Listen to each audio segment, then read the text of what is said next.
Political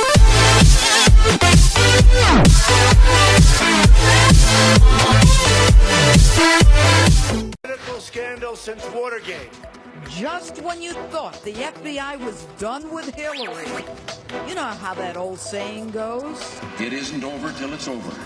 But is Jim Comey's ninth inning move a fair one? Here tonight, Trump campaign chief Kellyanne Conway, Rudy Giuliani, and an all-star lineup. Plus, my opening, you'll find very surprising. It's despicable what the press is trying to do to Donald Trump. I go to Florida for an exclusive sit-down with Trump's daughter-in-law as she gets out the vote for the Republican nominee. The Trump train is coming through, and they better get out of the way. The justice train is ready to roll, and we're starting now. Breaking tonight, Hillary Clinton responds to the FBI's reopening of her case. Hello and welcome to Justice. I'm Judge Jeanine Pirro. Thanks for being with us. We'll hear from Clinton and Donald Trump in a moment. Plus, Rudy Giuliani is here, as is Trump campaign manager Kellyanne Conway. But first, my opening statement. FBI Director Jim Comey's announcement yesterday that he would again look into Hillary Clinton's emails after he announced on July 5th the conclusion of that very investigation, saying no reasonable prosecutor would indict 11 days before one of the most hotly contested presidential elections of our time both disgraces and politicizes the FBI and is symptomatic of all that is wrong in Washington. Now, you know I support Donald Trump and I want him to win. But whether it's Hillary Clinton or anyone else, Comey's actions violate not only long-standing Justice Department policy, the directive of the person that he works under, the Attorney General, but even more important, the most fundamental rules of fairness and impartiality. 10 years ago, when I was the Republican conservative candidate for New York Attorney General, in the home stretch of a statewide campaign, the Justice Department and the FBI violated their own policy against making public statements that would affect an election and announced to the press that they were opening an investigation of me.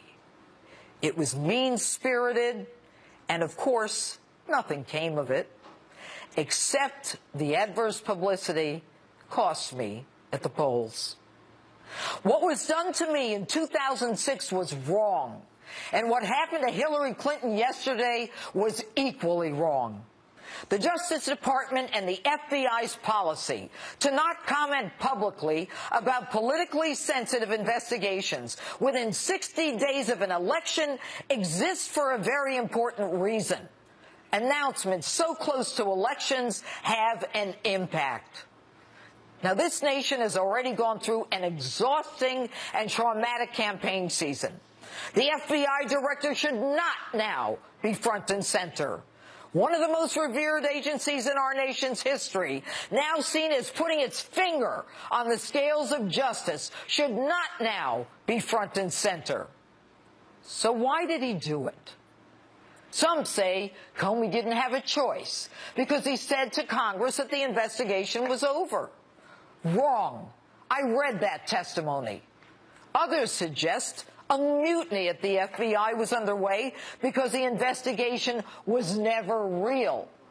Maybe he feared local police involvement, the New York City Police Department, in the pedophile investigation on the Uber Abbott and Anthony Weiner computer might have leaked that the first investigation simply was not thoroughly investigated.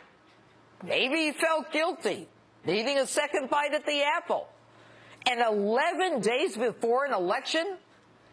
How is it that he sends a letter to Congress? He could simply have gotten a ranking member of the committee and that member's deputy and told him and then said, if this gets out, I'll know that you did it. But it doesn't matter now.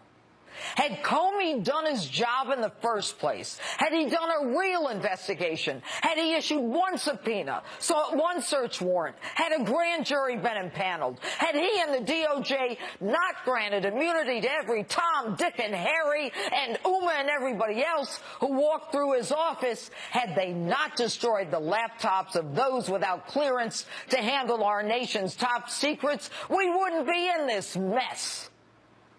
Now, Hillary Clinton should have been indicted a long time ago. She and Bill's scandals have done nothing but soil this great nation's image. It's long past time for both of them to start paying for their wrongdoings. And on tonight's show, we're going to talk about how the Clintons have again brought us to the precipice of a constitutional crisis, the reality of a presidential candidate under investigation by the FBI, and what happens if she is elected and then indicted. Who can pardon her? Can she pardon herself? And if not pardoned, can she be impeached for a crime committed before she was in office? Thanks to the Clintons, here we go again. And that's my open. Tell me what you think on my Facebook page or Twitter. Hashtag Judge Jeanine. And joining me now, Donald Trump's campaign manager, Kellyanne Conway. Good evening. Hi. You're on fire tonight. Well, you know, this is hogwash. This is not the way it's supposed to be done. And as far as I'm concerned, there are rules. We are a nation of rules. And that's what Donald Trump is all about, a nation of rules. Yes. And you don't dance like this. It's not right. But what do you think of what happened? Well, it sounds like you're upset with Jim Comey for the way he handled the investigation in the first place, Sure. which is a point that Donald Trump has been making for many, many months. Right. And yesterday, for Comey to come out, I guess he thinks there's something big. He didn't want to go down with the ship, frankly. We do hear all the different rumors, Jeanine, from people being unhappy at the FBI with the conclusion that he ultimately reached, with others saying that he set a very public standard in July, when on July 5th, he could have just said, he could have actually just issued a statement. We never had to see him. But he went out of his way to publicly undercut his own conclusion by saying she was careless and reckless. Then he testified before Congress and undercut his conclusion that much further. We're under oath, a place where many Clinton people will never be.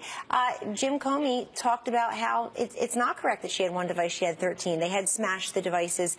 She did have national security information being exchanged on this private server. She didn't recognize that C meant confidential when we all know that, let alone, you don't have to be a United States Senator, First Lady, or Secretary of State to know that. We all know that. And so he undercut his own premise in a very public way.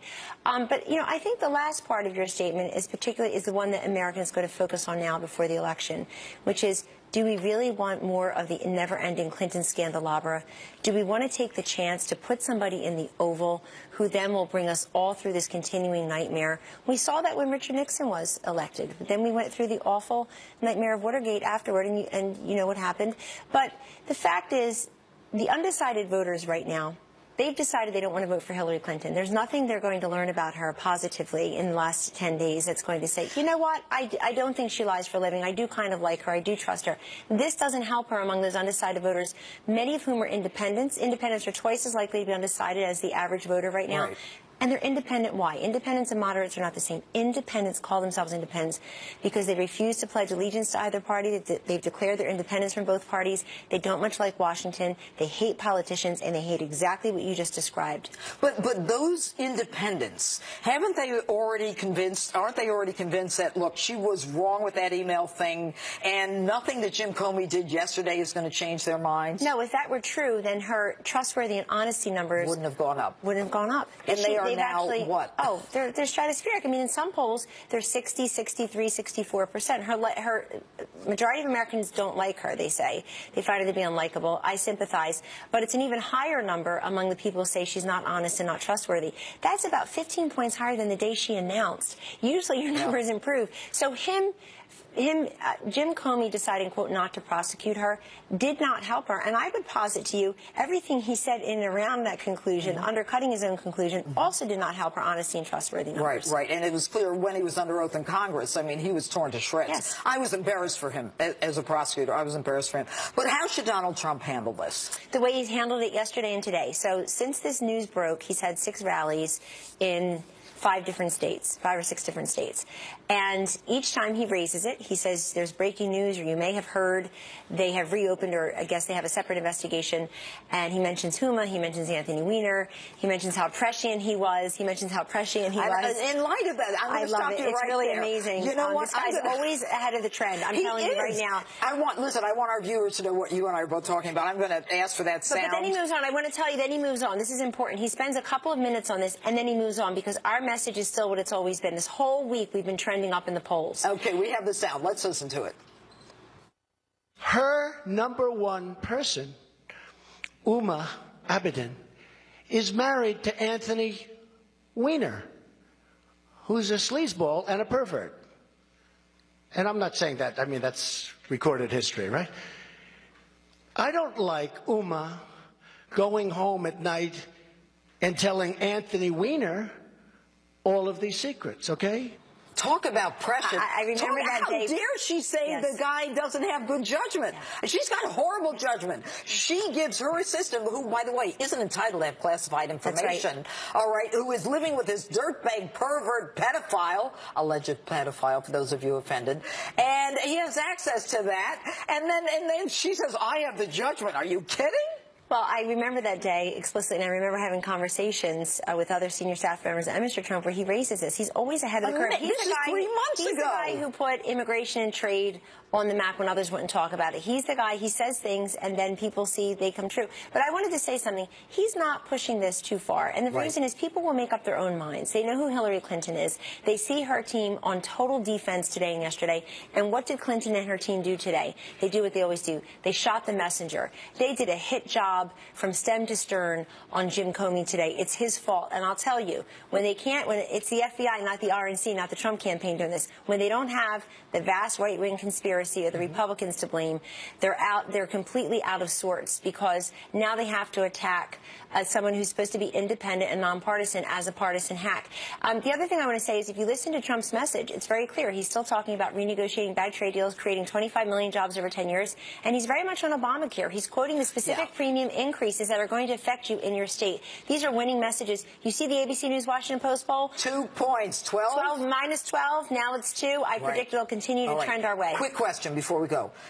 It is the end of the campaign, 10 days. Do you expect them to dump something big on you? Oh, sure. They'll You're try. Ready. I can see it. You're ready. They'll try to do that again. Well, we're never surprised, but you're dealing with Donald Trump, and we're accustomed to it. I think what yesterday proved is we're the ones with the thick skin and the broad shoulders. We're very used to having everything dumped on us, and there he is still standing. People have counted this guy out from day one. Don't bet against Donald Trump. He's going to win. Kellyanne, Conway, thanks so much for being with us. We know how busy you are. And Rudy Giuliani about to join us. But first, let's hear from both candidates on the trail today as they each reacted to news about that investigation. It is pretty strange. It's pretty strange to put something like that out with such little information right before an election. In fact, it's not just strange. It's unprecedented, and it is deeply troubling. And so we've called on Director Comey to explain everything right away, put it all out on the table. Hillary has nobody to blame but herself for her mounting legal troubles. Her criminal action was willful, deliberate, intentional, and purposeful. Joining me now with reaction, former New York City mayor and former 2008 Republican presidential candidate Rudy Giuliani. Good evening, Rudy Giuliani. To get you here on a Saturday night. Thank you, Mr. Mayor. All right, let's hit it. Surprised? Yeah, absolutely. I mean, Jim was an assistant U.S. attorney who worked for me for 3 years. I trained him. I've great confidence in him. I think you work with him. You know what a straight arrow is. I was shocked back in July when he both of us shocked, blown away. I mean, in fact, I was actually shocked that he laid out almost a prosecutorial memo He laid out a prima facie case. Absolutely. And then he came to the conclusion that he shouldn't come to, the Justice Department should, that she shouldn't be indicted. That's not his job to make that decision. So I was shocked at that. So he makes this ridiculous decision. But did you hear what I said in the open? No subpoenas, no search warrant, no grand jury impaneled. Immunity. It does underscore our complaint about his decision originally. Exactly. Which is, you didn't do an investigation. Exactly. Never presented it to, certainly those facts warrant presenting it to a grand jury, at a minimum. Yes. At a minimum. So why now? What's cooking now? I don't know. I'm not the fly on the wall. I mean, I'll tell you, it's a very bad strategy that the Clintons are following, which is to challenge him. I mean, I always tell my clients when I'm on the other side, the prosecutor's got all the power. Don't say to him, put out all the evidence. But here's the thing. Loretta Lynch, you know, that lovely woman who met with Bill Clinton on the tarmac. Huh? I think she took the Fifth Amendment the other day over the ransom. She took the Fifth Amendment over the $1.7 million ransom deal. Oh, my God. With Iran. Taking the Fifth Amendment. I know. Enough with this Attorney General. But anyway, I just wish I had the whole hour to talk to you. So Loretta Lynch says, look, Comey, we don't want you to go out there and reopen the case, or at least announce that you're reopening it, because we're within this much time. I thought Loretta Lynch was recused from this case. Yeah, you and I both. Yeah, clearly. But by meeting with Bill Clinton in what had to have been. I mean, I know what happened, and you know what happened. They met together.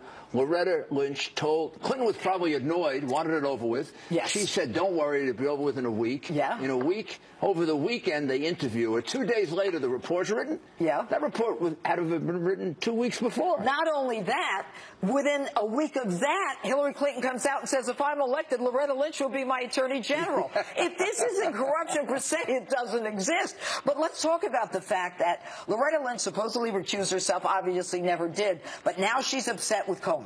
Clearly, she and Sarah, whatever, Yates, or whatever this other person's name is, Sally Yates. Comey can't get a grand jury without Loretta Lynch, so Comey ain't going anywhere. Well, this thing will still be open after the election. And I would think, no matter what, a special prosecutor should, look, you want the fair result? Yes. A special prosecutor should be appointed. And a special prosecutor, non-Republican, non-Democrat, should redo this whole investigation. Well, you know Obama's not going to do that, and you know Loretta Lynch isn't going to do that. Obama should be required to promise that he's not going to pardon any of these Clinton Incorporated. I think it's a racketeering enterprise, frankly. I said that 2 years ago. It's an organized criminal enterprise. It's not a 501(c)(3). I mean, I have a whole bunch of statutes they violated. You and I do. But this is a racketeering. This fits the RICO statute. Yeah. Clinton Inc. I think it was one of the WikiLeaks that said this is Clinton Inc. Yes. All the different parts of it. He gives the speeches. They put the money in the pocket. She does the favors for the governments. It all links. Why did they destroy 33,000 emails? Because it shows the link. Yes, it shows. Why did she set up the server in the first place? Because she had something to hide. This is what they do. It's like the mob used to get the phones you could throw out. Well, yeah, then they destroy the evidence like the mob. Of course. Including banging with a hammer and bleachment and all that other lunacy. But most interesting is, do we know if they gave them complete immunity? Like Uma Abedin. Let's talk about Uma and her I haven't seen her name in the immunity list. Now, I don't know. She might have gotten immunity. She might not have gotten immunity. Cheryl Mills, did she get immunity? She got partial immunity. I'm not sure I know what that means. Did you know that Cheryl Mills, who did that charity work for the foundation where there's a wall between State Department and the foundation, one of the Korean companies that invested in Haiti gave money to the foundation and gave money to one of Cheryl Mills' companies? The foundation. So everybody around them was making their pigs at the trough. When they say things like, we did good work in these countries, the money in those countries was going to their donors. So sad. Like Haiti, for example. Some of the money went to one of Hillary's brothers. I mean, so this isn't like the Red Cross. I mean, it's horrible stuff. You donate to the Clinton Foundation, you get your favors, and then you get your contracts at the other end. You get your money back. Well, look at this guy, the Nigerian, Shaugari, who gave them $5 million, $10 million to the initiative and to the foundation. He made a fortune. Yeah, he made a fortune, and he's got the land deals in Nigeria. Boko Haram, who's supposed to be the arm of, the muscle men in Nigeria, Hillary Clinton doesn't announce them as a terrorist group. if this was an Italian name, they'd have been prosecuted already. Oh, without a doubt, without a doubt. Okay, let me quickly.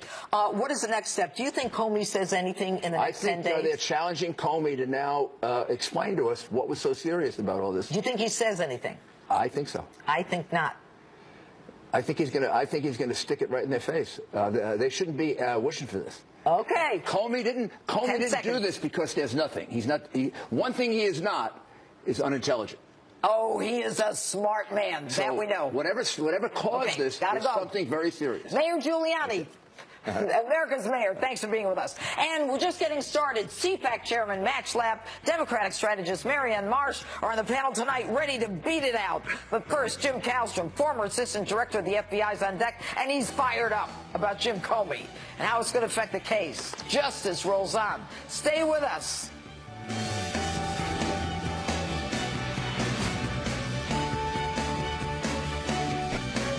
Welcome back to Justice. My next guest knows the FBI inside and out, and it's here to react to the latest. Former assistant director of the FBI and my friend, James Kallstrom. All right, Jim, your take on what Comey did yesterday. I worked with him.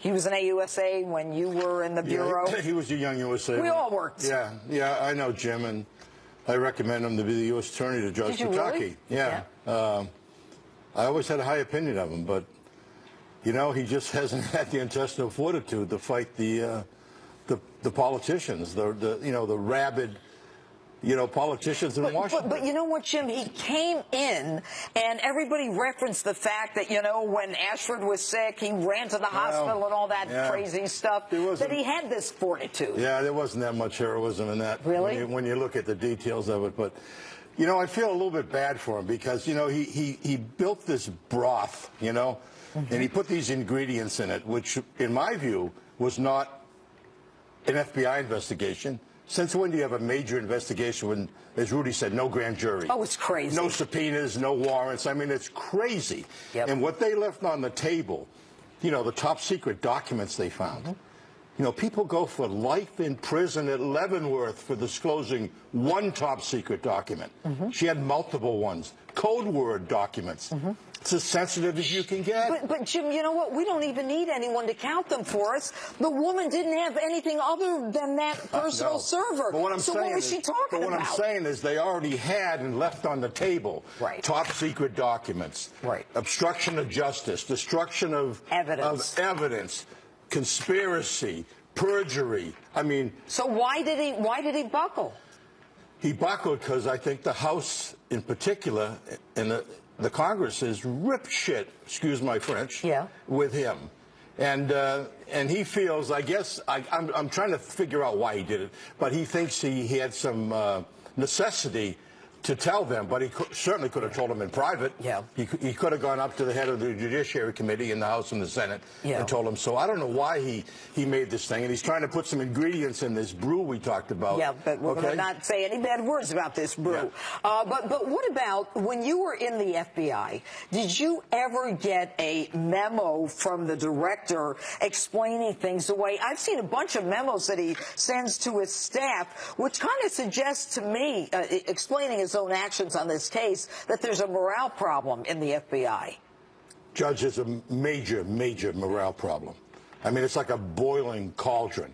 I mean, I don't know that because I talked to everybody down there, but I've talked to enough people, that know 10 people and know 20 people and know what's going on, and they are totally disgusted with him because of what he did, and called this thing a FBI investigation when it was really a sham investigation. Right. And with this deputy director who has zero common sense. I mean, he went with this his guy, wife, McCabe, whose wife was running for state senate, and they get money from Terry McAuliffe. Terry McAuliffe, who I understand, I don't know this for a fact, but I understand was under some kind of investigation by the FBI. Right. And so you go to a meeting and then $650,000 ends up in your wife's political account. Well, I wonder where all that money is today. Was it all spent? Where was that money? Do you think that Comey is going to do something now? I think there's something happening. I mean, people are asking me, what is this about? I think something big is going to happen. I don't know what it is. In the next 10 days? It's just my gut feeling. In the next 10 days? Yeah, I think so. So he wouldn't have come out unless he knew it was coming out? Well, I think he couldn't hold on to it any longer. Right. Okay. Because who knows? I mean, maybe the locals would have stepped in on this thing. New York City would have done it. That's my take. Who knows? And then he'd really be in the doghouse. He'd be embarrassed big time. I think he had to do it. Yeah. All right, Jim Kallstrom, always good to have you on the show. But it's not the FBI agents, Judge. I It's agree him with you. and his hierarchy. The FBI agents are good people. Agreed. All right, they're ready to duke it out. Matt Schlapp, Marianne Marr standing by. Political panel in a moment away. And guess who we'll be talking about? Plus, I went to Florida for an exclusive interview with Donald Trump's daughter-in-law, Lara. An inside look at what may be the next first family. Good looking. Stay with us.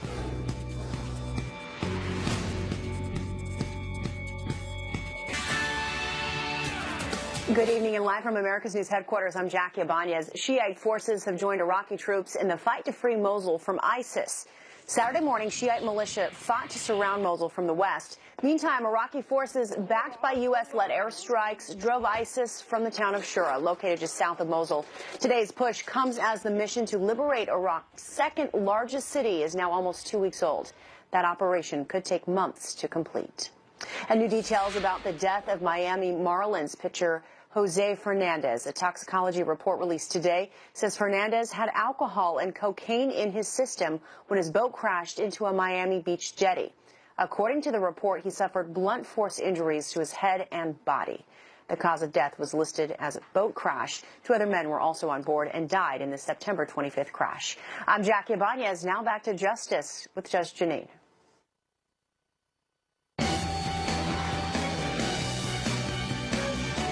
Developing tonight, less than 2 weeks until Election Day, and a major announcement from the FBI has rocked this race. So, could the FBI's new review of Hillary Clinton email investigation deliver Donald Trump the presidency?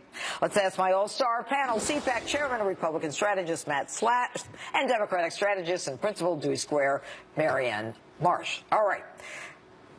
Marianne, I'll start with you. Quick, does it deliver it to Donald Trump? No, I think all of this and everything else is already factored into everybody's vote right now. And when you look at all the early voting that's going on, that's already exceeded every record we've seen, I think that's good news for Hillary Clinton, no matter what James Comey did on Friday. Okay, so you think that the early voting is benefits Hillary Clinton, that all the enthusiasm that is, brought out this historic early voting is because of Hillary. And what do you say, Matt? Well, first of all, let me just say on the polls, there's about 5% of people who are still undecided. And there's about another 4 or 5% that go with Donald Trump, and then when they hear or see something they don't like about him, they kind of drift away. And we're at this standpoint where they're coming back to him again. When they come back to him, and if they're undecided in this race at this point, Judge, you know you've run for office. If you're undecided this late in the race, do you go for the incumbent or the challenger? And who's the challenger in this case? It's Donald Trump. So he has a very good chance to get these undecided voters. This race was tightening before Friday's announcement. My Lord, what's going to happen Tuesday or Wednesday when we get the polls after this announcement's taking place? Well, that's why I said, I said to Kellyanne Conway, that I said, is there a big dump coming? I mean, WikiLeaks, they keep dropping stuff left and right. And Marianne, I mean, are you guys going to dump something on Donald? I mean, you've got 10 days. It's like a lifetime in this race. Let me push back on one thing Matt said. Donald Trump's problem is he still hasn't brought all the Republicans back. He's still at least 9-10 points short on that. So he hasn't brought all the Republicans back, number one. He's at 85? Number two, I would say I expect a surprise every day for the next 10 days. I don't know what it is. No one would have predicted Friday, but I think somebody's got something on somebody every day for the next 10 days. Okay, and but let's kind of stay with this Jim Comey thing. Do you think, and there's, everybody feels a different way, that Comey is going to be forced to say something? I do. I mean, I think James Comey decided back in July when he couldn't indict her in a court of law, and he didn't have the evidence to do it, that he decided to indict her in the court of public opinion. And we've seen that every step of the way up through Friday, and that's really shameful. He's broken every single policy, procedure, and rule associated with this investigation and elections and everything else we've seen because he decided to do that press availability back in July, and he's dug himself a hole deeper and deeper every day. I have to take issue with that, Marianne, because the Attorney General left it up to James Comey. And because she messed up on the tarmac meeting with Bill Clinton. So she said she was going to leave it in his hands. And what he did was he came out and did what what the Attorney General, his boss, asked him to do. And by the way, he just laid out what the facts were. No one is saying that, no, she didn't have all those claims. He did more than that. And Judge, he did more than that. And Judge, where was the grand jury? Right? He decided to not. I don't think he was ever serious. You're the lawyer No, here. Loretta Lynch was never serious. Exactly. She wouldn't allow him to get through. And by the way, for all my viewers, I don't care what you're hearing on other shows. Only Loretta Lynch can impanel a grand jury. Jim Comey can't. Now go ahead, Matt. Yeah, wait a minute. That's wrong to say they didn't have enough for a grand jury. They did. They decided politically. And Jim Comey either got a phone call or saw the smoke signals. And I've worked in a White House before, and he did what he thought his bosses wanted him to do.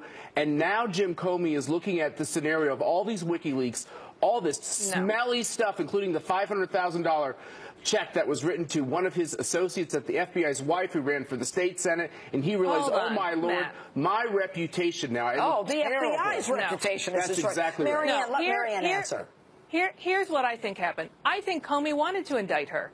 And I think everyone who worked on this went to him and said, there's not enough evidence. She didn't do anything wrong. It's a slam dunk, no indictment. And he decided that he was going to go out and all but indict her publicly. He didn't have the evidence to do it, so that's what he did. That was unprecedented. That availability he did has never been done before. Then he released the 302s. Then he's done everything else since then. And now on Friday, without any information to anybody, claims there are emails out there, so it's time for him to put up or shut up. He's dug himself in his hole. Marianne, you're wrong about that. The guidelines don't allow him to talk about a pending investigation. Anyway, Matt and Marianne, stay right here. We're just getting started.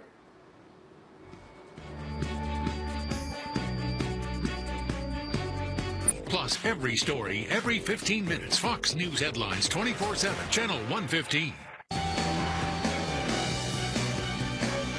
Back with the panel, CPAC Chairman, Republican strategist Matt Schlapp, Democratic strategist Marianne Marsh. Okay, so Marianne is making the point that Comey is pretty much a Republican shill. Yeah, his thing about it, this is what the Clintons are going to do next. This is what they do to everybody. They liked Comey before being a Republican because they said even a Republican who would want to go after the Democratic nominee couldn't see any wrongdoing, as Marianne has said. Now that the Republican looks to be doing something to harm the Democratic nominee, there's all these stories and all these inferences that, oh, he's just a Republican who's trying to harm Hillary Clinton. I will tell you from someone who worked in the White House when he was picked for the Department of Justice, he was not picked because of his Republican pedigree because he didn't have it. He was picked because they thought he was an able prosecutor. Is he a Republican? If he is, he doesn't have many track records. You have to take his word for it. Is he Republican? Do we even know? We don't know. Well, Matt, I think I saw you claim on another show that he was a Democrat, so obviously you've changed that. No, I have not changed that. No, maybe he changed. No, in Virginia, where he was from, there's no party registration. So you have to kind of just take his word for it. My point in all of this is that every step of the way, James Comey, and I was critical of him about his press availability back in July, he has done everything antithetical to the procedures and guidelines, including doing this as close to the election as it is. I give you credit, Judge, tonight in your opener for saying that very thing. So that's my problem with Comey, and it has been all along. All right, but let's talk about where we are now. Now, the Department of Justice guidelines say 17-530, disclosure of information concerning ongoing investigations, that the department shall not respond to questions about the existing of ongoing investigation or comment on evidence. 10 days. Everybody wants him to say what it is. Hillary does. The Democrats do. Mike Pence? Mike Pence wants him to. What should he do, Marianne? Put it up. Put it out there. Go ahead. I mean, I can't. You're a lawyer. I'm not. Thank God. But I can't believe someone hasn't looked at these emails to go and brief him and then say he decided he had to do this. They've had to look at these things. So you know what? Put them out there. Let the voters decide. No. This is on Uma and pedophiles' computer. That's right. So it's pedophile having access to information that Uma had and that she should have had anyway. The only relevance in this case was that Hillary Clinton was under investigation for mishandling classified information. So the things that should be revealed is, was there any classified emails or information exchanged on the server? That's what it is. Uma was on the server, and Uma had an email with her husband. Look, Marianne, I appreciate it. The straw dog is to set up here that there's no wrongdoing if there's not confidential or classified information, and that is wrong. There could be that in these emails, but what we're probably going to see is communications with Uma Abedin that breaks what she said under oath to the FBI. There are very serious questions here, and I actually don't want. Okay, but was it contrary to how she testified? To what she told them? Does it raise a question? But Matt, that's separate. No, it's not. If James Comey was going after Hillary Clinton on this, and they reviewed the emails, and if he's reviewing this investigation now, it's based on those matters, nothing else. No, you don't know, Marianne. The first thing is we don't even know if James Comey's had the ability to review all this information. Yeah, the fact is that they found this information, and it's going to take time to go through it. We got to go, guys. We're out of time. One last point. Reporters are going through all the WikiLeaks emails faster than that. You telling me the FBI can't do that? Come on. Here's the deal. There is another computer that wasn't handed over. Obviously, there's a real problem here. Matt Schlapp, Marianne Mars, thank you. And I sit down with Lara Trump, Donald Trump's daughter-in-law, in a Justice exclusive. Next. I traveled to Florida this week, a state the next president pretty much has to win, to speak to voters and to meet with some women close to Donald Trump who were working to get him to the White House. One of those women, Lara Trump, is married to Donald's son, Eric. Here's some of that exclusive interview. So you are now involved in this Florida Women for Trump. What are you hearing from women on the campaign trail? Oh my gosh, well, why wouldn't women be for Trump? You know, I've heard from women all over the country. We've been in North Carolina, Ohio, Pennsylvania, Florida. You're talking swing states here. We're going to the swing states. Virginia, we were just in Virginia. Women are concerned with national security. They're concerned with the future of their children. And they know that Donald Trump is going to protect this country. He's going to bring jobs back. He's going to get this economy back up and running. He's going to make sure our educational system is ranked better than 30th in the world, which it is right now.